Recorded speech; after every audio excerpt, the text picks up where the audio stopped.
بسم الله الرحمن الرحيم আজকের সংক্ষিপ্ত টাইমে আইন আল-ফায়দ এবং ইলম আমি একজন ইসলামের অযোগ্য নগণ্য ছাত্র হিসাবে যে বিষয়টির প্রতি আলোচনা করব সেটি হচ্ছে সুশিক্ষা। আজকে আমরা অবস্থান করছি 27শে সেপ্টেম্বর, 23শে রবিউল আউয়াল এবং 1445-46 হিজরি আর 12ই আশ্বিন 1431 বঙ্গাব্দতে। আজকের সংক্ষিপ্ত টাইমে জুমার খুতবার আলোচনায় আমরা যারা উপস্থিত হয়েছি, আমি সকলের প্রতি আল্লাহ রাব্বুল আলামিনের পক্ষ থেকে সুখ, শান্তি, দয়া ও রহমতের ধারা বর্ষিত হতে থাকুক। আমরা বলি আল্লাহুম্মা আমিন।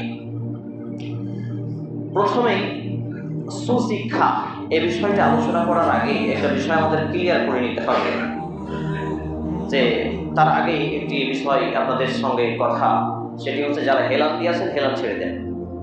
জুমার দিনের আদর্শ নয় এটি যে হেলান দিয়ে বসতে হবে। শরীর একান্তই অসুস্থতা থাকে সেটি ভিন্ন বিষয়। হেলান দেওয়া যাবে না, ঠেস দিয়ে হাঁটু গেড়ে বসা যাবে না, ঠেস দিয়ে হাঁটু গেড়ে বসা যাবে না, আর ঘুমানো যাবে না, স্ট্রং হয়ে থাকতে হবে, হ্যাবিট। আল্লাহ রাব্বুল আলামিন the first most important topic and subject ওহি মাতলুব, ডাইরেক্ট ওহি, সরাসরি ওহি যেটা নাজিল করেছিলেন সেটা ছিল কি? ইকরা। প্রথম টাইমে আল্লাহ রাব্বুল আলামিন ইকরা, পড়ুন, পড়ো, এই শব্দগুলো নাজিল করলেন। একটি রহস্যময় বিষয় লক্ষ্য করবেন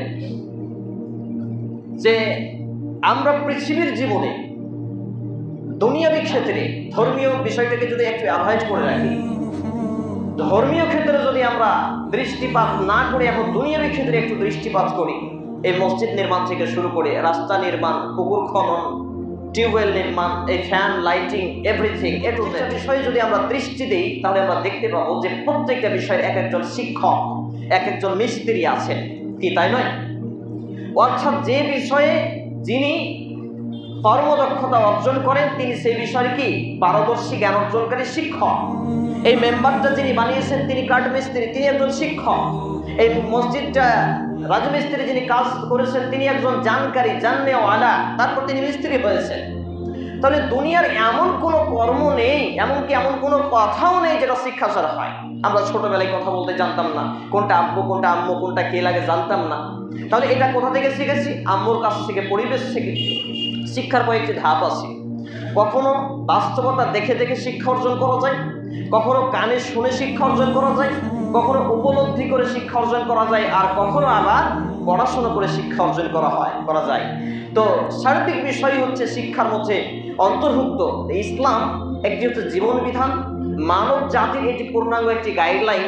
সে পার্থিব জীবন, তার জ্ঞান হওয়া থেকে শুরু করে তার জীবন থেকে মৃত্যু, তার জ্ঞান আসা থেকে শুরু করে তার জীবন থেকে, তার শৈশব থেকে সে জান্নাত জাহান্নাম অবধারিত পর্যন্ত, তার মধ্যে প্রত্যেকটা সেক্টরে শিক্ষা ছাড়া সে অচল।